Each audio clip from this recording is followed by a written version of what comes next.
فلا هادي له وأشهد أن لا إله إلا الله وحده لا شريك له وأشهد أن محمدا عبده ورسوله يا أيها الذين آمنوا اتقوا الله حق تقاته ولا تموتن إلا وأنتم مسلمون يا أيها الناس اتقوا ربكم الذي خلقكم من نفس واحدة وخلق منها زوجها وبث منهما رجالا كثيرا ونساء واتقوا الله الذي تساءلون به والأرحام إن الله كان عليكم رقيبا يا أيها الذين آمنوا اتقوا الله وقولوا قولا سديدا يصلح لكم أعمالكم ويغفر لكم ذنوبكم ومن يطع الله ورسوله فقد فاز فوزا عظيما أما بعد فإن خير الحديث كتاب الله وخير الهدي هدي محمد صلى الله عليه وسلم وشر الأمور محدثاتها وكل محدثة بدعة وكل بدعة ضلالة وكل ضلالة في النار. وقال النبي صلى الله عليه وسلم الإمام زامن والمؤذن مؤتمن اللهم ارشد الأئمة واغفر للمؤذنين. سبحانك لا علم لنا إلا ما علمتنا إنك أنت العليم الحكيم. رب اشرح لي صدري ويسر لي أمري واحلل عقدة من لساني يفقهوا قولي رب زدني علما.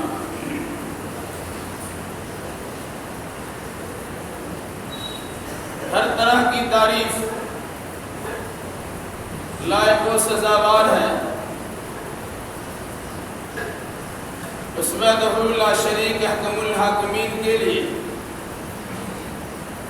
جو سارے جہان کا تنہا پروردگار ہے.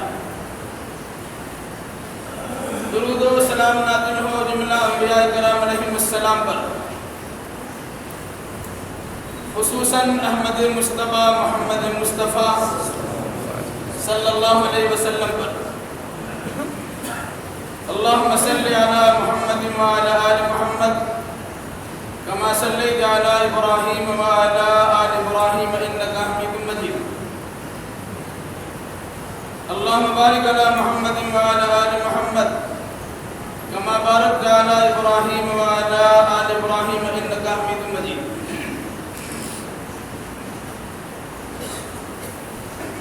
بزرگوں، نوجوان ساتھیوں، پردہ نشین اور بہنوں،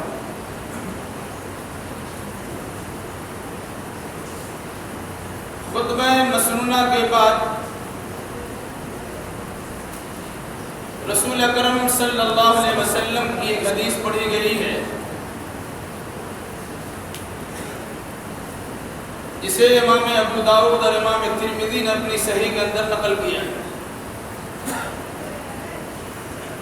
انشاءاللہ الرحمن اسی حدیث رسول کی روشنی میں مزید کچھ باتیں آپ کے سامنے رکھی جائیں گی. اللہ ہمیں صحیح کہنے، صحیح سننے، صحیح سمجھنے اور صحیح باتوں پر عمل کرنے کی توفیق مرحمت فرمائے. آمین.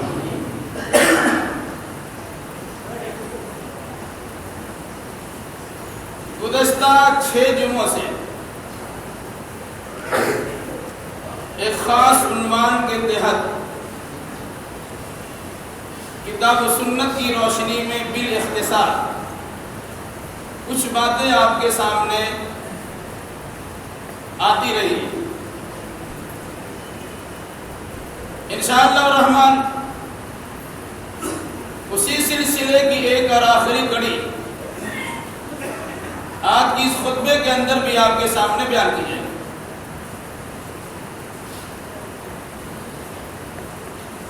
عنوان کچھ اس طرح تھا کہ مرکزی جمعیت اہل حدیث دلی نے 12-13 مارچ کو رام لیلا گراؤنڈ میں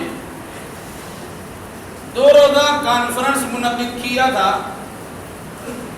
جس کا عنوان تھا فروغ انسانیت یا انسانیت کے فروغ میں اور پرامن معاشرے کی تشکیل میں ائمہ و خطبہ کا کردار اور ان کے حقوق۔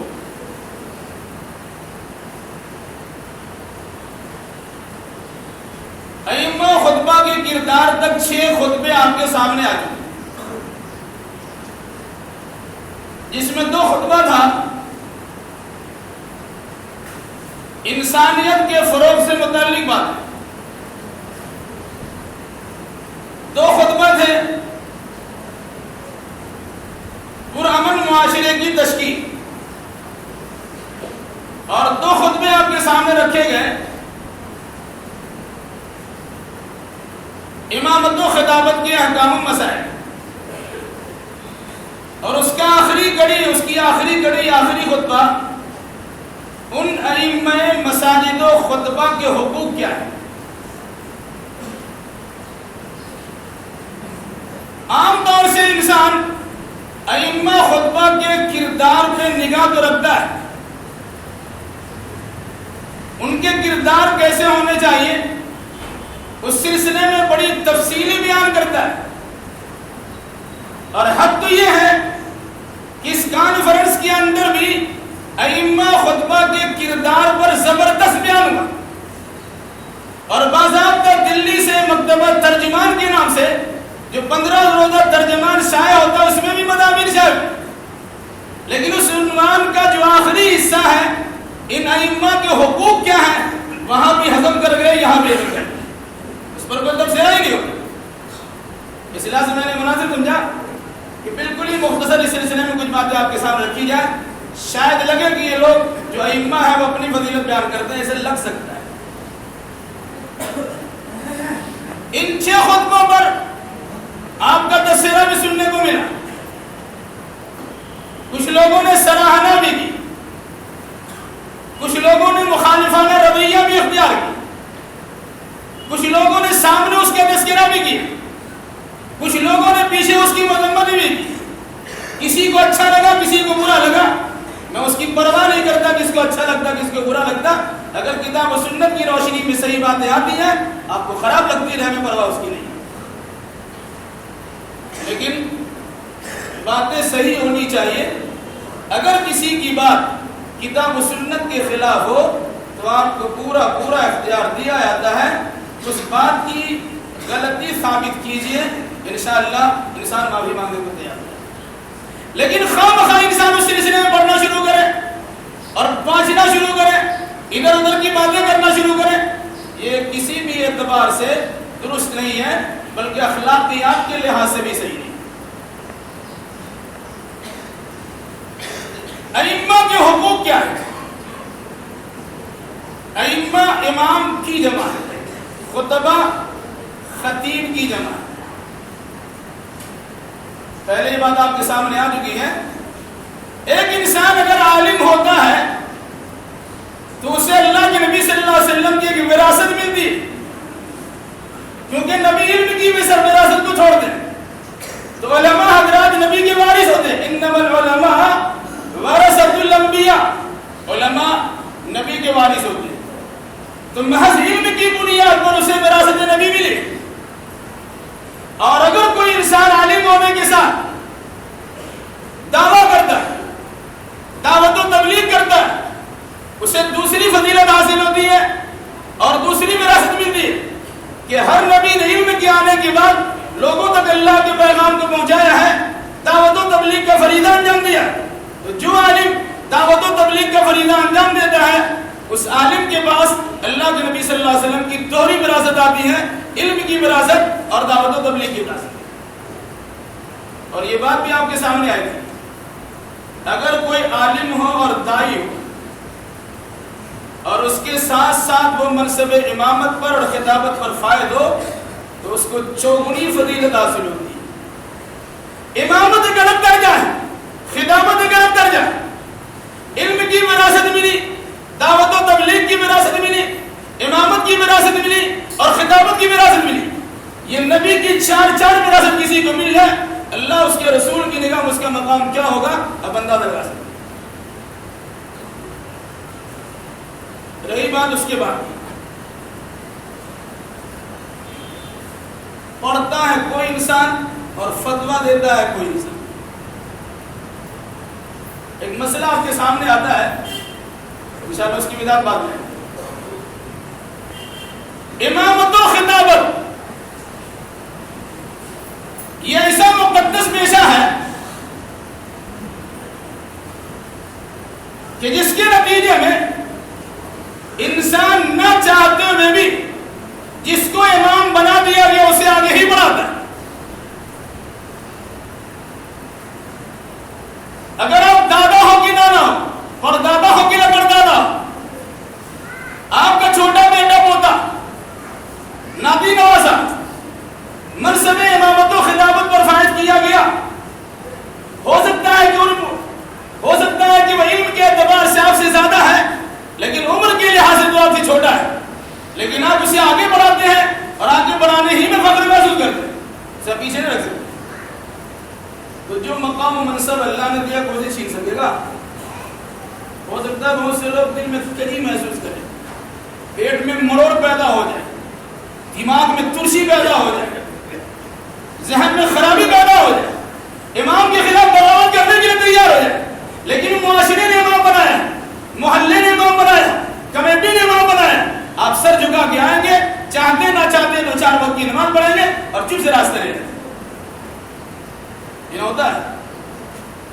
امامت اگر کسی انسان کو ملتی ہے یقیناً ایک بہت بڑی فضیلت کی بات ہے. کاش کہ امام بھی اپنے امامت کے منصب کو سمجھے اور مقتدی بھی اپنے امام کی امامت و خطابت کے مقام و منصب کو جانے. آج جو صورتحال ہے, اکثر و بیشتر مساجد میں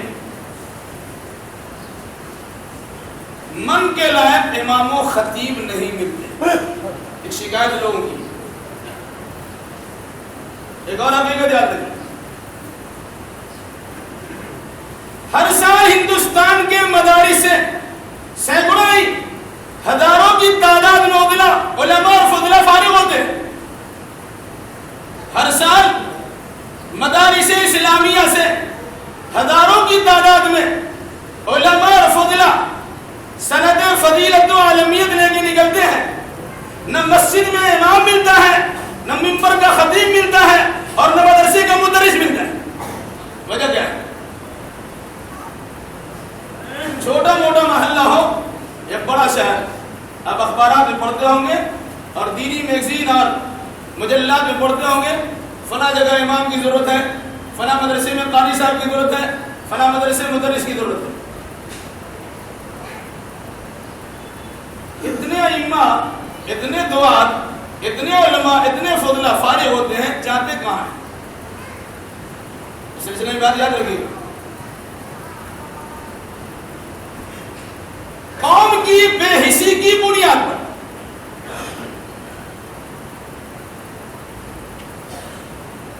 ائمہ خطبہ کے ساتھ عوام الناس کا جو رویہ اس کی بنیاد پر, مدارس کے مدرسین کے ساتھ مدارس کی انتظامیہ اور کمیٹی کے جو رویہ اس کی بنیاد پر نہ مدرسے میں مدرس ملتے ہیں اور نہ مساجد میں ائمہ خطبہ ملتے ہیں. کرتے کیا ہو؟ یاد رکھیے گا, مدرسے میں پڑھنے والے طالب علموں کی 3 حیثیتیں ہوتی ہیں. تجزیاتی انداز میں جو بات بیان کرتا ہے اسے یاد رکھیے گا.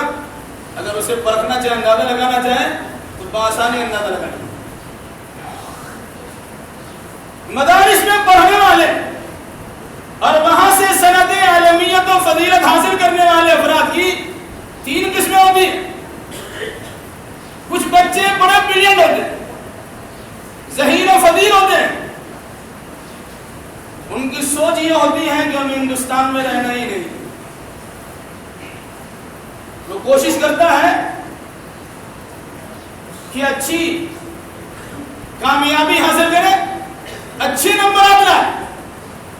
ہندوستان کے علاوہ دوسرے ملکوں کی یونیورسٹیوں میں, خاص طور سے مکہ و مدینہ اور ازہر کی یونیورسٹی میں اپنا ایڈمیشن کروا لے اور 10-20 سال میں اسی پڑھتے پڑھاتے گزار دیں کہ وہاں پڑھیں گے بھی اور اسکالرشپ ملنے کے نتیجے میں ہماری پریشانی بھی دور ہو جائے. جو بچے ذہین ہوتے ہیں ان کے ذہن میں یہ بات آتی ہے. کچھ بچے درمیانی طبقہ کے ہوتے ہیں.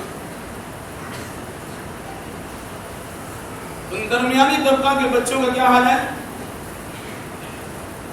ایک طرف مدارس کا نظام دیکھتے ہیں, دوسری جانب مساجد کے انتظام دیکھتے ہیں, تیسری جانب عوام و خواص کا رویہ, امام مؤذن اور مدرسوں استاد کے ساتھ کیا ہوتا ہے وہ دیکھتے ہیں. اس کے نتیجے میں درمیانی طبقے کا خیال یہ بنتا کہ ہم نے تھوڑی سی اگرچہ تعلیم حاصل کر لی مدرسے کی, اب ہندوستان کی کسی یونیورسٹی کا راستہ دیکھا جائے تو چلے ہندوستانی یونیورسٹی میں ایڈمیشن کراتے ہیں اور رہے کسی کام کا لائق نہ رہے جو جیسے ہم جیسے لوگ. اب بیچارے کریں کیا؟ تو مسجد کی چٹائی توڑتے ہیں اور مدرسے کے بوریے پہ بیٹھتے ہیں. جو فیکٹ اور حقیقت ہے ہم آپ کے سامنے. جن کے پاس صلاحیت نہیں ہوتی وہ آپ کو امام بنتا ہے, جن کے پاس لیاقت نہیں ہوتی وہ آپ کے مدرسے کے مدرس اور ٹیچر بنتا ہے, جن کے پاس کچھ صلاحیت ہوتی ہے وہ دنیاوی علوم حاصل کرنے کے لیے آپ کے ملکوں کی یونیورسٹی کا رخ کرتے ہیں, اور جن کے پاس زیادہ صلاحیت ہوتی ہے وہ سوچتے ہیں ہندوستان کے ماحول میں ہم کیا کام کریں گے, چلو عرب دنیا میں چلتے ہیں اور مدنی مکی کہلائیں. یہ صورتحال آپ کے سامنے ہے, تجربہ کرنا ضرور کرنی. ایسا مزاج کیوں بنا؟ جو طلبہ باہر چلے گئے انہیں اسلامی ماحول ملتا ہے, پڑھنے پڑھانے کا ماحول ملتا, اس میں بھی ایک طرف دنیا کا غلبہ ہوتا ہے, دوسرے طرف دین کا غلبہ ہوتا ہے. جو دنیاوی چاہت کے لوگ ہوتے وہاں جانے کے بعد وہ صرف پیسے وصول کرتے ہیں, علم کی طرف رخ نہیں کرتے.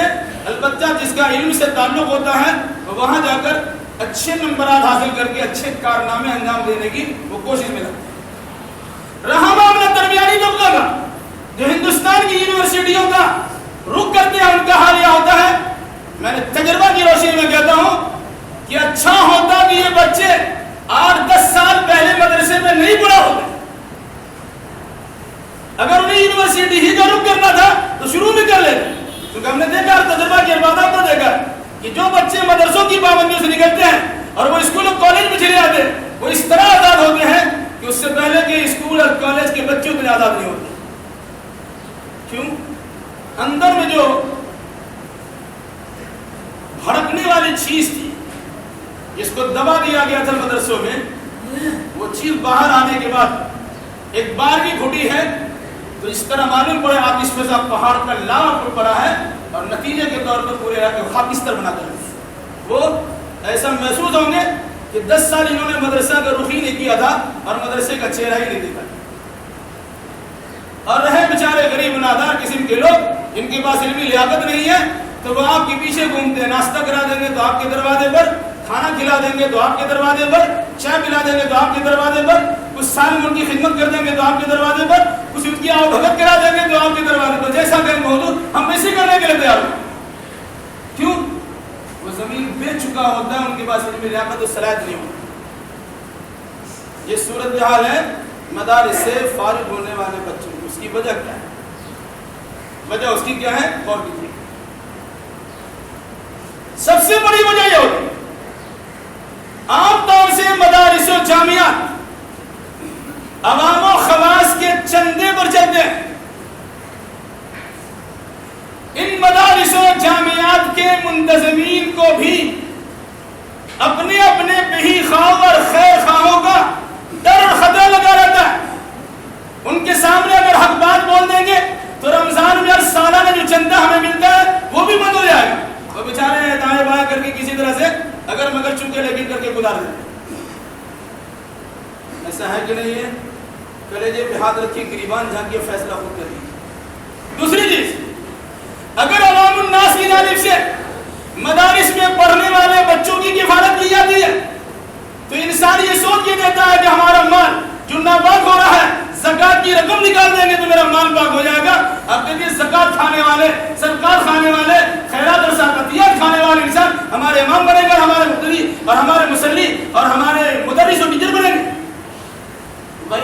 کے ذہن میں امام کے سلسلے میں نفرت پیدا ہوتی ہے اور اسے نیچا دکھانے کی آپ کوشش کرتے ہیں. نتیجے کے طور پر وہ امام آپ کے پاس آ بھی گیا تو سوچتے ہیں وہ تو گھر کی مرغی ہے، جس طرح چاہے اسے موڑ مار کے برابر. میرے بھائیوں، اگر یہ مزاج رکھیں گے تو کل نہ آپ کی مسجد میں کوئی امام ملے گا، نہ آپ کے مدرسے میں کوئی ٹیچر ملے گا، اور آپ حیران و پریشان. جانتے ہیں کلکتہ کے بعض مساجد میں، میرا 27واں سال اس مسجد میں، ہم نے کلکتہ کے بعض مسجد میں دیکھا 27 سال میں کم از کم 27 امام تو بدل ہی گیا. کیوں بھائی؟ بدلنے کی وجہ کیا ہے؟ اس کی سب سے بڑی وجہ کیا ہے؟ میں بتا ہوں وجہ کیا ہے. عالموں کا امتحان جاری لیتے.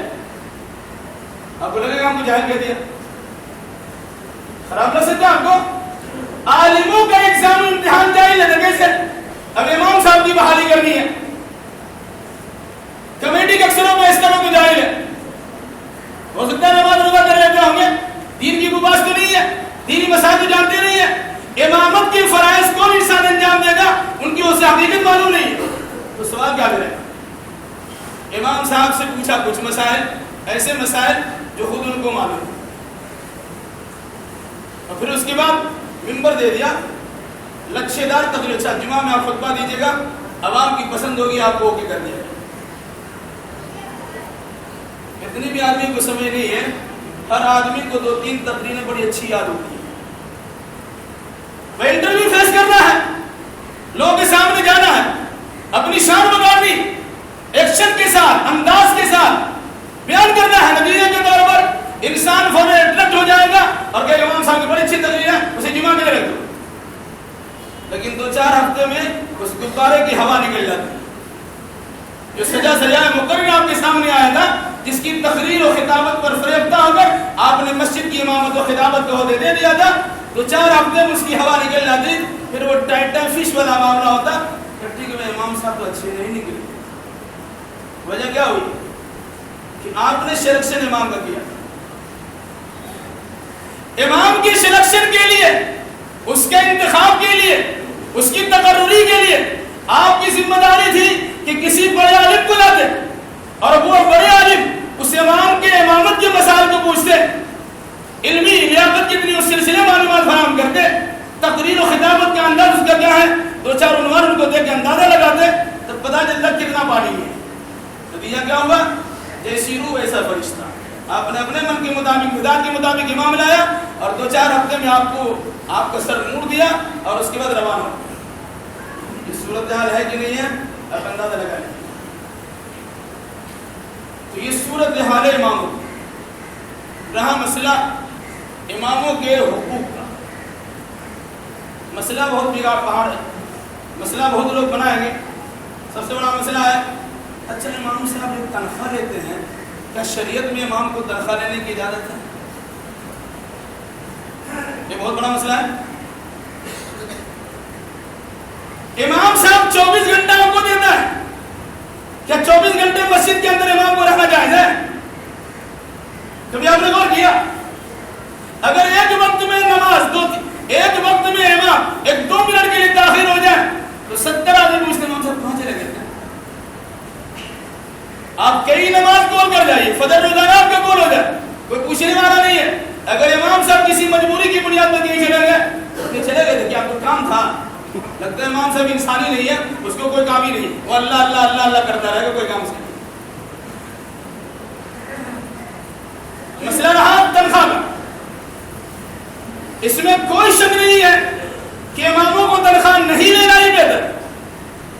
لیکن عمر ابن خطاب رضی اللہ تعالیٰ عنہ کو جب زمان آیا، تینوں نے باضابطہ اماموں کی تنخواہ میں متعین کی. وہاں منصب قضا پر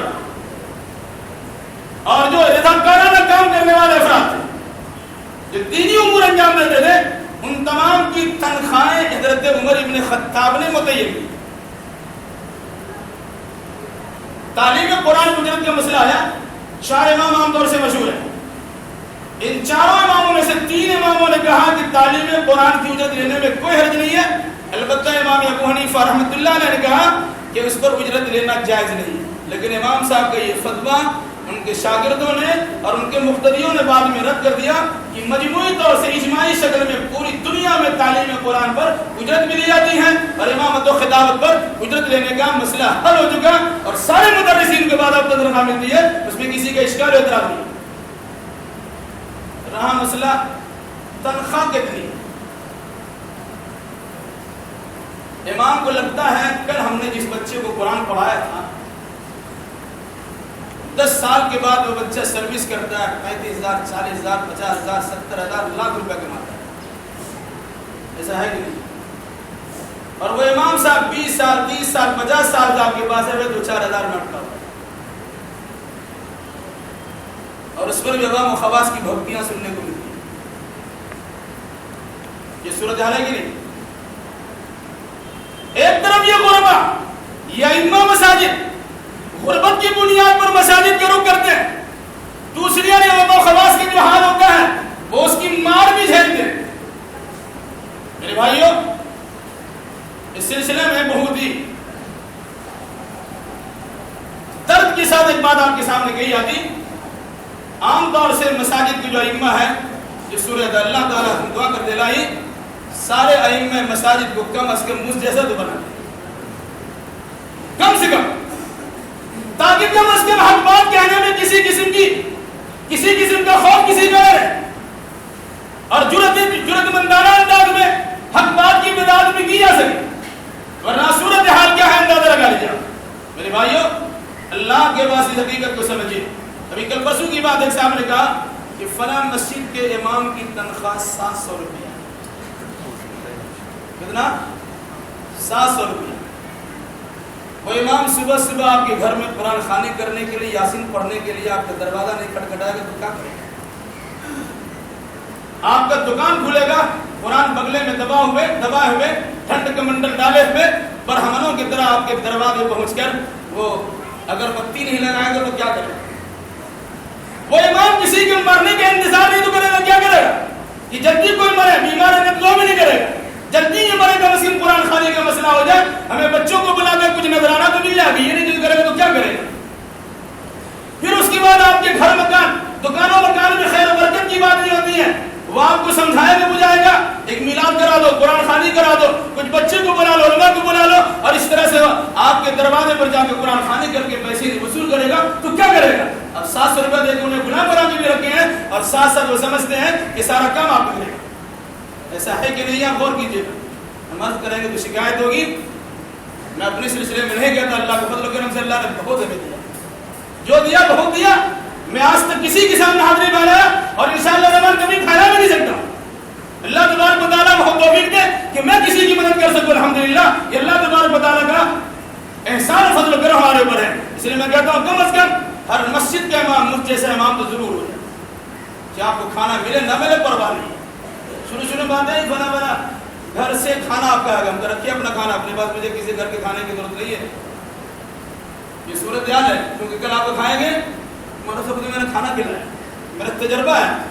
ٹیپو سلطان مسجد سے میں درس دے کے آ رہا تھا، ایک صاحب بڑی الہا اسرار کے ساتھ کارپوریشن آفس کے پاس میں پکڑا، مولانا صاحب ذرا صاحب تھوڑا سا کچھ ملے گا، بہت زور زبردستی کے ساتھ وہ کلفی پلا دی، اور دوسرے دن کیا تذکرہ، ہم نے مولانا صاحب کو کلفی پلایا اور بھائی ہم نے آپ مقصد مانے گئے تھے، وہ میں پیدل آ رہا تھا، زبردستی ملایا، زبردستی بٹھایا نظام میں، اور اس کے بعد تھوڑا سا میرے طرف سے کر لیجیے اور اس کا تذکرہ ہونا شروع کیا۔ اس مناسبت سے میں احتیاط کرتا ہوں کہ اللہ کسی کا محتاج نہ رکھے، اللہ تبارک و تعالیٰ اپنا محتاج رکھے۔ میری امی کہا کرتی ہیں اپنی کمر توشہ سے بھر، اپنی کمر توشہ سے بھر، مت کر بھروسہ غیب پر، کسی غیب پہ بھروسہ کرنے کی ضرورت نہیں ہے۔ اللہ تبارک و تعالیٰ سے دعا کیجیے الہی ہم تمام مسلمانوں کو نیک سمجھ کی توفیق عطا فرما۔ میں کہہ رہا تھا عام طور سے مساجد کی ائمہ کی تنخواہ 700 روپیہ، زیادہ سے زیادہ 7,000 روپیہ تھی۔ کلکتہ میں تنخواہ کی شرح ہے یہی ہے، 10 سے 12,000 بہت ہے، ساؤتھ کے علاقے میں وہ تنخواہ ہے۔ ابھی میرے پاس ایک آفر آیا کہ اب رمضان کے لیے صرف ہمارے یہاں صرف رمضان کے لیے 1 لاکھ روپیہ آپ کو دیں۔ ہم نے کہا اگر ہمیں کہیں جانا اس مسجد کو چھوڑ کے تو الحمدللہ میرا بہار میں مدھوبنی اپنی جگہ کافی ہے، میں مدھوبنی جاؤں کسی اور جگہ نہیں جا سکتا۔ امامت و خدمت کے لیے اگر کسی اور جگہ جانے کی نہ بتائی تو میں مدھوبنی چلا جاؤں گا، میں کسی اور جگہ نہیں جا سکتا، کیونکہ یہاں ایک ہمارے لگاؤ کا مسئلہ ہے، اس کو میں نے اپنے خون جگر سے سیکھنے کی کوشش کی ہے۔ میں نے آپ کے سامنے بھیک تک مانگا ہے کہ مسجد کی تعمیر ہو رہی ہے، تیار ہو جائیے. اس کے لیے میں نے آپ کے سامنے ہاتھ پھیلایا. میں نے کبھی اپنی ذات کے لیے اور اپنے مقاصد کے لیے آپ کے سامنے ہاتھ نہیں پھیلایا, اور اللہ تبارک و تعالیٰ کبھی ہاتھ بھی نہیں پھیلوایا. یہ اللہ سے میری مستقل دعا ہے, اللہ اسے قبول فرمائے. بتانا مقصد یہ تھا کہ عام طور سے مساجد کے ائمہ کی تنخواہ کیا ہوتی ہے, اسی میں دیکھیں جو لوگ اماموں کی تنخواہ پہ اعتراض کرتے ہیں, میں ان کو سوچنے سمجھنے کا ایک مزاج دیتا ہوں کہ صدیق اکبر سے بڑا ہے ابوبکر صدیق. جب خلیفہ بنے ان کا گزر بسر چلتا تھا, دوسروں کی بکری دھوہا کرتے تھے, اس میں اجرت میں جو مال ملتا تھا اسی سے ان کا گزر بسر چلا کرتا تھا, گھر بار اسی سے چلتا تھا. جب یہ خلیفہ ہو گئے, عمر ابن خطاب نے کہا اب بکری کے دونے کا زمانہ بیت گیا. جو ٹائم جو وقت بکری دونے میں اور مزدوری حاصل کرنے میں لگائیں گے, وہ وقت ملت کے سنوارنے میں اور دین کی خدمت میں لگائیے اور اپنا وظیفہ متعین کیجیے. یعنی تنخواہ نہیں, تنخواہ تو معمولی چیز ہوتی, آپ کا خرچہ کیا ہوتا ہے وہ خرچہ وظیفہ لیجیے, بیت المال سے خرچہ لیجیے. کہ آنے جانے کا مسئلہ وہ تو سواری کا خرچہ ہے, سفر کرنے کا خرچہ آپ کا ہے, آپ کی بیوی بچوں کا خرچہ ہے, ان کی تعلیم و تعلق کا خرچہ ہے, ان کے لباس کا, ان کے کھانے پینے کا خرچہ ہے. یہ سارا خرچہ ان سے وصول کیجیے. تنخواہ معمولی سے دے کے سوچتے کہ ہم نے بہت بڑا کام انجام دے دیا, وہ تو پورا وظیفہ دینے کی ضرورت ہے, پوری کفالت کرنے کی ضرورت ہے. کون لیا تھا؟ جو روئے زمین پر اللہ کے نبیوں کے بعد سب سے بڑا امام تھا, جسے اللہ کے نبی صلی اللہ علیہ وسلم نے کہا مرو ابا بکر فلیصلی بالناس, لوگوں کہو ابو بکر صدیق سے کہ لوگوں کی امامت کرا دیں. اس اللہ کے نبی صلی اللہ علیہ وسلم نے اپنے زمانہ حیات میں مصلی محمدی میں کھڑا کیا تھا, اس نے امامت کی تنخواہ لی تھی, اس نے خلافت کی تنخواہ لی تھی, اس نے اس دعوت و تبلیغ میں تنخواہ لی تھی. کوئی مسئلہ کہاں ہے میرے بھائیوں؟ یہی وجہ کہ اللہ کے نبی صلی اللہ علیہ وسلم کی حدیث ہے ان احق ما اخذتم علیہ اجرا کتاب اللہ, بخاری مسلم حدیث ہے, جس چیز پر آپ اجرت لے سکتے ہیں اس میں سب سے زیادہ مستحق اللہ کی کتاب یعنی قرآن مقدس. یہاں پر دو مسئلہ ہے. اگر کوئی انسان قرآن پڑھاتا ہے اس کی تنخواہ لے سکتا ہے, اگر کوئی انسان قرآن پڑھ کے تنخواہ لیتا ہے نہیں لے سکتا. دونوں فرق سمجھیے.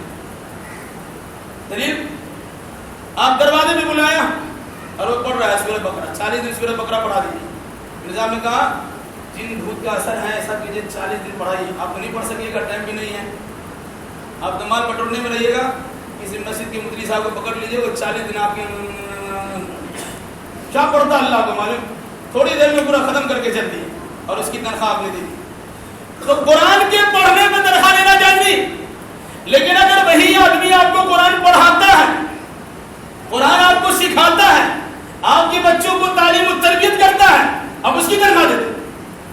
دلیل, اللہ کے نبی صلی اللہ علیہ وسلم کے زمانے میں جنگ بدر پیش آئی, کہاں فدیہ لگے قیدیوں کو چھوڑ دیا گیا. کچھ ایسے غریب و نادار قیدی جن کے پاس کوئی مان نہیں تھا لیکن وہ پڑھا لکھا تھا, تو اللہ کے نبی صلی اللہ علیہ وسلم نے کہا یہ بچے ہیں ہمارے, ان کو پڑھاؤ, ان کی جو اجرت ملے گی اس کے نتیجے میں تمہیں چھوڑ دیا جائے.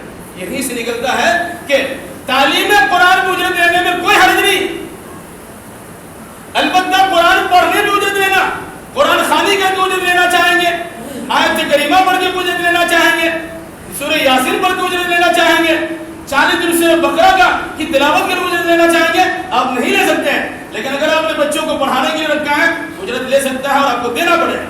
میرا صورتحال کیا ہے, ایک سبجیکٹ آپ کے اسکول کا ٹیچر پڑھاتا ہے 1000-2000 روپیہ ہفتہ میں 1-2 دن پڑھائے, اور مولوی صاحب آپ کے بچے کو ہفتہ میں 7 دن یا 6 دن قرآن پڑھائے گا. کتنا؟ 500 روپیہ تو بہت کچھ کاٹ کے دیجیے. اتنا پیسہ لیجیے گا, قرآن پڑھانے پیسہ لیا ہے لاہور پر, آپ کو بتائیے یہ مثال آپ کا. تو جو صورت حال ہماری بنی ہوئی ہے, نتیجے کے طور پر اللہ کا عذاب آ بھی سکتا ہے اس معنی کر کے کلام مریں گے, آپ کا نماز جنازہ پڑھانے والا نہیں ہوگا. کتنے افراد ایسے ہیں جنہیں خود نماز جنازہ پڑھانے کی صلاحیت, اس کا باپ مر جائے گا نماز پڑھانے کے مولوی صاحب کو لائیں گے, کیوں آتا نہیں ہے. بہتر تو یہی ہے کہ نماز جنازہ وہی خود پڑھا اپنے ذمہ دار کا, اپنے قرابت دار کا, رشتہ دار کا نماز جنازہ خود پڑھا.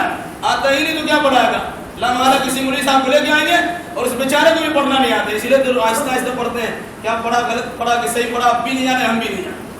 کبھی کبھی زور سے پڑھ کے دکھا سمجھ میں آئے گا کہ کیا پڑھایا تھا نماز جنازہ بنا. تو صورت حال اگر یہی رہی, ائمہ کے ساتھ آپ کا برتاؤ یہی رہا, تو اس کا کتنا نقصان ہوگا اندازہ لگائیں. میں کہہ رہا تھا کہ جو لوگ تنخواہ نہیں دینے کی بات کرتے ہیں, اگر وہ لوگ پروگرام کرائیں گے, جو فیکٹ اسے یاد رکھیے گا, ایک انسان آپ کے محلے میں مستقل امامت کرتا ہے, خطابت بھی کرتا ہے, محلے کی اصلاح بھی کرتا ہے, دعوت و تبلیغ کا فریضہ انجام دیتا ہے, درس و دروس بھی کرتا ہے, آپ سے ملتا جلتا بھی ہے, معاشرے کی اصلاح کرنے کی کوشش بھی کرتا ہے, انسانیت کے فروغ پر توجہ بھی دیتا ہے, اور پرامن معاشرے کی تشکیل میں ان کی کوششیں بھی رہتی ہیں. ان کا حال کیا ہے؟ تنخواہ 700, 1200, 1500, 10,000, 12,000 بہت.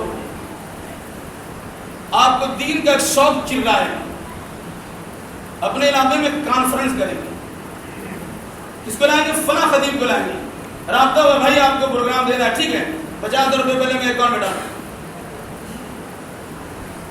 میں جو اندر کی بات بتاتا ہوں جس کا مشاہدہ آپ کرتے ہیں, ایسے لچھے دار تقریر کرنے والوں کو کہ جس کے نتیجے میں نفرتیں بڑھتی ہیں, اختلاف کا خلیج لمبا ہوتا ہے, آپ کی مسلک کی بنیاد پہ لڑائی ہوتی ہے, رشتہ داریاں ختم ہو جاتی ہیں, ایسے جذباتی مقرر کو بلاتے ہیں تقریر کرنے کے لیے, وہ کہتے ہیں کہ پہلے 40,000, 45,000, 50,000 میرے اکاؤنٹ میں ڈالیے اور آنے جانے کا فلائٹ کا ٹکٹ کیجیے, میرا کس ہوٹل میں بک کیجیے, بکنگ کیجیے گا, اس ہوٹل کے بعد آپ ہمیں اس کی تشریح ہم کو دیجیے, پھر ہم آنے کی بات سمجھیں گے. اب ان کے لیے خرچ کرنے کے لیے تیار کیوں بھائی؟ وہی خطابت کریں گے, وہی ٹانگ پہ ٹانگ چلا کے تقریر کریں گے, وہی رات پر جنگا کریں گے, رات میں آپ کے جذبات سے کھلواڑ کریں گے, آپ کی آنکھوں کو بھی سینگیں گے, دل و دماغ کو سینگیں گے, اور فجر کی نماز میں گھوڑا بیچ کے خود سو رہے ہوں گے, آپ کو بھی سلا دیں گے. یہ ہوتا ہے کہ نہیں ہوتا؟ اندازہ لگائیے گا. ایسے مقرروں کے لیے آپ کے پاس پیسے ہوتے ہیں, اور جو خطیب آپ کے پاس رہتا ہے ایسے خطیبوں کے لیے پیسہ دینے میں دقت ہوتی ہے. مسجد کے انتظام ہے کیا بھائی؟ آپ 200 روپیہ, 400 روپیہ, 500 روپے کا ممبر بن جائے گا. آپ ممبر تو بنے ہیں, گنا دیا ممبر 21 ممبر ہے یا 20-30 ممبر ہے, اور انتظامیہ پوچھتی تو پیسہ کہاں رہا بھائی؟ کہاں 1 سال سے اس کے باقی ہے, تو 2 سال سے اس کا باقی ہے. میں ہر جگہ کے حال بدلا دوں, اسی مسجد کا نہیں ہے, اس مسجد کے انتظامیہ سے پوچھ لیجیے آپ, دوسرے مساجد کا بھی حال ہے.